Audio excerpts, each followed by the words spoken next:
Les images sont impressionnantes. Filmée par un témoin, elle montre un bateau en train de chavirer. La scène se déroule sur le lac Kivu dans l'est de la République démocratique du Congo. À bord de ce bateau visiblement surchargé, il y avait 278 personnes. Il a coulé alors qu'il tentait d'accoster à quelques mètres du port de Kitugu à Goma. Tandis que les recherches se poursuivent, le bilan provisoire fait état de plus de 70 morts. Le bateau avait quitté le port de Minova dans la province du Sud Kivu et se dirigeait vers Goma dans la province du Nord Kivu. Bien, que le Seigneur Jésus-Christ vous bénisse, le Dieu des esprits des prophètes. Ici, c'est votre frère José Mouger depuis la République démocratique du Congo. Naufrage à Goma, c'est de cela que nous allons parler ce soir-ci. Et je tiens à dire merci à tous ceux qui nous suivent un peu partout et à ceux qui prennent la peine de partager nos vidéos afin d'atteindre le maximum de personnes. Et je tiens également à vous inviter à ne pas garder cette vidéo uniquement pour vous, mais de la partager à tous vos amis et connaissances. Puisque ce que je vais dire ce soir, c'est tellement important et ça concerne directement vos âmes. Puisque vous savez, je ne peux pas m'adresser à ceux qui sont déjà décédés. Ils ont fini leur part étant sur la terre. Mais ce soir ici, ou soit cet après-midi, dépendant de l'heure à laquelle vous me suivez présentement, je vais parler à ceux qui sont encore en vie sur la terre et qui me suivent présentement. Parce que vous savez, il y a quelque chose qui est évident. Il y a un fait qui se fait un peu partout. Dès qu'une personne meurt, il y a ceux qui sont vivants qui viennent pour compatir avec la famille. Et qu'est-ce que ces personnes viennent pour dire? Ils disent paix à son âme, paix à son âme, paix à son âme. Mais malgré qu'ils disent ça, est-ce que réellement ces mots vont changer la destination de l'âme de la personne? Je ne crois pas. Puisque si la personne avait déjà suivi la mauvaise voie étant sur la terre, ces phrases, ces mots, ainsi de suite, ne vont rien changer en sa destination. C'est pourquoi je vous dis que le paix à son âme que vous chantez chaque jour, à chaque décès d'une personne, cette paix-là se cherche étant vivant sur la terre. Cette paix ne se cherche pas quand quelqu'un meurt. Cette paix ne se cherche pas à la récitant au niveau du funérail ou soit au lieu de deuil. Non. Mais cette paix se cherche étant en vie sur la terre, étant vivant sur la terre. Tout dépendra de la voie que vous avez suivie étant sur la terre. Si vous avez suivi la voie que Dieu a tracée étant sur la terre, sachez que vous aurez cette paix quand vous allez mourir. Mais si vous avez suivi la voie tracée par le diable, et je peux dire même les voies tracées par le diable, parce que Dieu n'a qu'une seule voie, mais le diable a plusieurs voies. C'est pourquoi Jésus-Christ pouvait dire à Pierre, tu es Pierre, et sur cette roche je bâtirai mon église, et les portes d'Hadès ne prévaudront pas sur elle. Parce que pour Dieu c'est un, pour le diable c'est plusieurs. Il y a plusieurs églises du diable, il y a une seule église de Dieu. Et pour être dans la volonté de Dieu, qu'est-ce qu'il faut faire? Parce que quand tu vas mourir, il faut être d'abord dans la volonté de Dieu. Revenons d'abord au fait qui nous a amenés en ce direct ici. Il y avait un fait qui s'est passé au niveau du lac Kivu. Un fait tellement dramatique. Une centaine de personnes avaient quitté un lieu vers un autre lieu. Et ces personnes, ils avaient tellement la sirasse qu'ils vont arriver à la destination.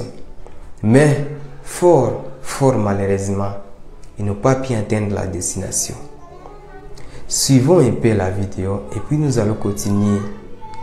Suivons la vidéo de ce qui s'est passé au niveau du lac Kivu.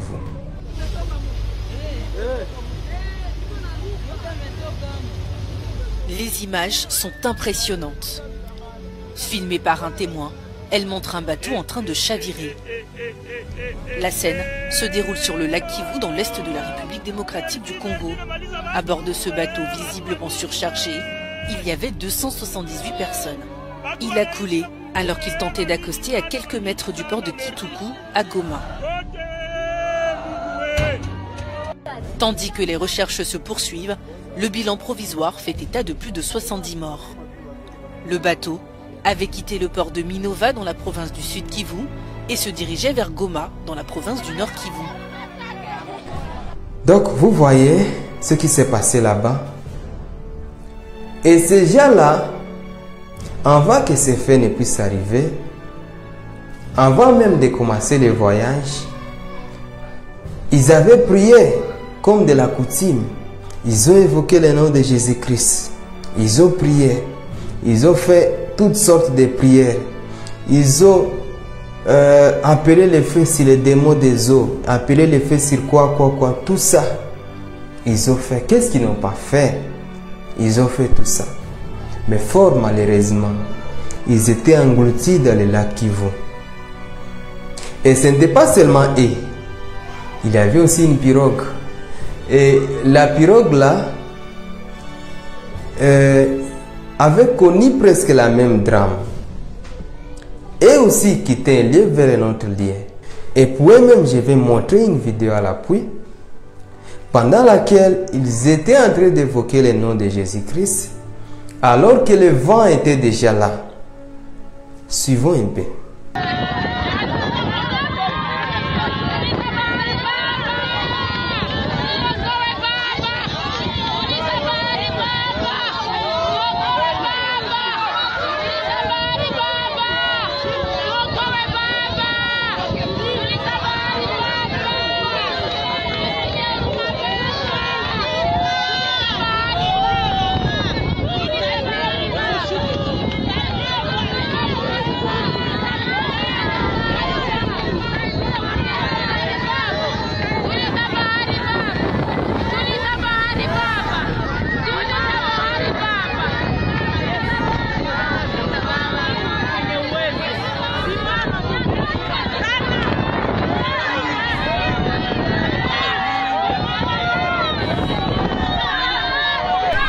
Donc, vous voyez un peu, ils évoquaient le nom de Jésus-Christ. Ils évoquaient le nom de Jésus-Christ, ils priaient. Mais cela n'a pas empêché le vent de continuer. Vous savez pourquoi? Si nous voyons un peu dans Matthieu 7, verset 21,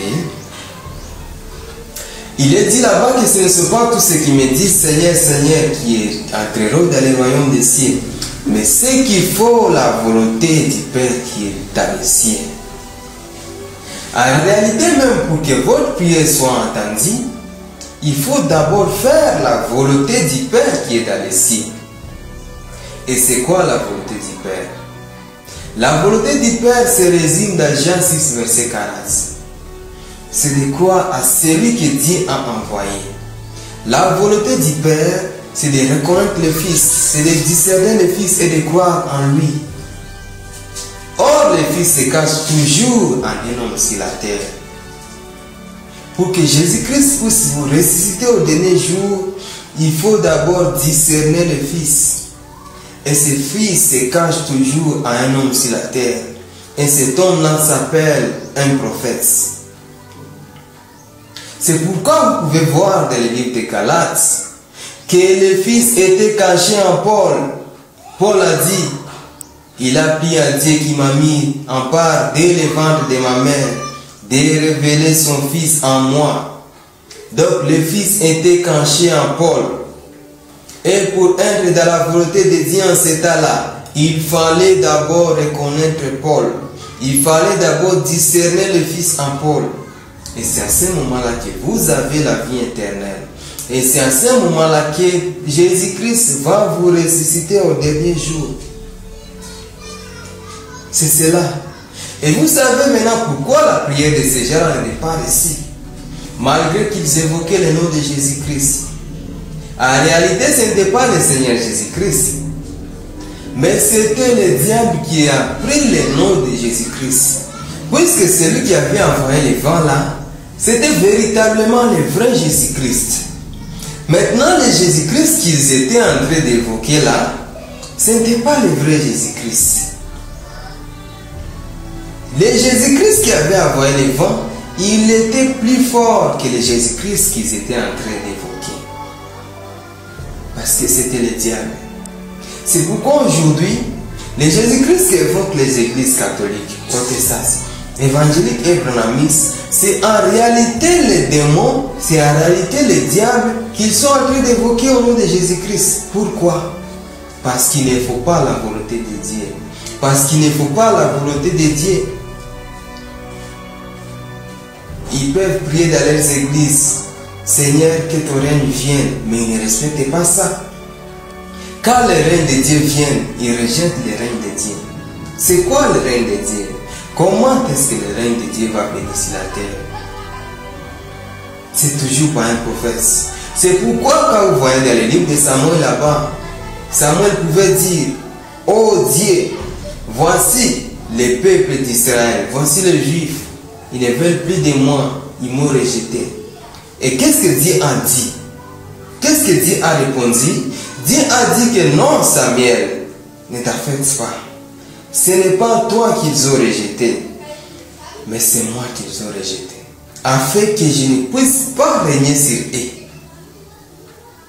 Qu'est-ce que c'est? En réalité, Dieu régnait sur le peuple d'Israël au travers d'un prophète. C'est pourquoi quand vous dites que ton règne vienne, Père, il fallait plutôt demander à Dieu de vous envoyer un prophète. Mais vous avez préféré des prêtres, vous avez préféré des pasteurs, vous avez préféré des bishops, vous avez préféré des églises où vous dirigez, alors que Dieu n'a jamais dirigé par des églises. Chers amis, Dieu n'a jamais dirigé par des églises. Depuis quand le chemin de Dieu a été le chemin des églises? Depuis quand le chemin de Dieu a été le chemin des bishops, des pasteurs, des révérends? Depuis quand Dieu a été le Dieu des esprits des papes? Depuis quand Dieu a été le Dieu des esprits des églises, des pasteurs? Puisque moi, si je prends ma Bible, si je lis dans Apocalypse 22, le verset 6, je vois que Dieu est le Dieu des esprits des prophètes. Mais depuis quand il est devenu le Dieu des esprits des papes? Depuis quand il est le Dieu des esprits des églises? Depuis quand il est le Dieu des esprits des papes? Le Dieu des esprits des révérends? Oh Ève, tu as fait tellement du mal à la terre. Tu as commis adultère avec les serpents. Et puis le serpent a mis sa semence en toi. Et puis tu as enfanté Caïn. Et Caïn a fondé des églises aujourd'hui sur la terre. Oh Ève, pourquoi tu as fait tant de mal à la terre? Caïn a amené des papes sur la terre. Caïn a amené des révérends sur la terre. Caïn a amené des bishops sur la terre. Alors que Dieu avait destiné la terre aux prophètes. Dieu avait destiné la terre à la vie éternelle. Oh, la vie éternelle, c'est la récompense des prophètes. Dieu avait tracé la voie du salut par des prophètes. Dieu avait tracé sa voie depuis le départ par les prophètes. Mais Caïn a mené des églises sur la terre. Caïn a mené des bishops sur la terre. Miséricorde, Seigneur. Miséricorde. C'est pourquoi ces gens-là au niveau du lac Kivu, si Dieu n'avait pas écouté leurs prières, c'est parce qu'ils étaient confiés à des églises. Parce qu'ils étaient confiés à des pasteurs. Parce qu'ils étaient confiés à des bishops. Je me souviens, il y avait un frère, il avait voyagé aussi par cette route. Et il y avait des vents comme ça. La même chose. Mais il était bien parti, il est arrivé en paix. Parce qu'il avait suivi les chemins des prophètes. Mais tous ceux qui étaient dans les bateaux là, ces jours-là, je crois que c'était avant-hier, ou soit, oui, avant-hier, si je ne me trompe pas. Et tous, ils étaient membres des églises. Et tous, ils étaient confiés à des pasteurs. C'est pourquoi Dieu n'a pas écouté les prières. Chers habitants de la terre, je vous invite à la sagesse. Et Dieu a envoyé un prophète pour vous avertir. Ce prophète s'appelle Kakou Philippe. C'est un prophète que le Seigneur Jésus-Christ a envoyé pour le salut de votre génération. Ce prophète a dit de quitter les églises parce que Dieu n'a jamais sauvé par une église.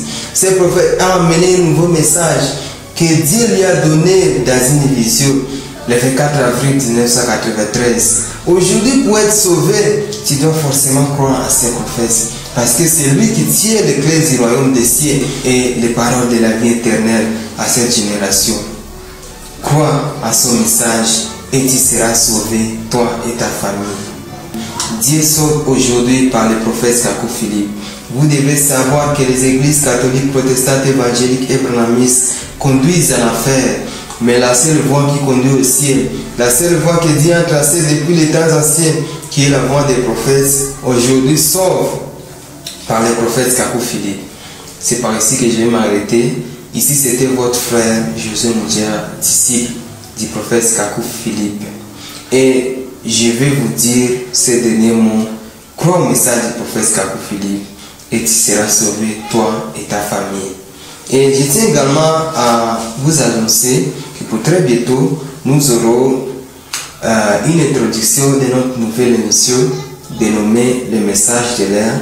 Et dans cette émission, nous allons décrypter le message de Matthieu 5:6 et vous expliquer en détail ce qu'a emporté le prophète Kakou Philippe pour le salut de cette génération. Que Dieu vous bénisse. Nous allons terminer par ces cantiques, ces beaux cantiques. Que Dieu vous bénisse. Ciao.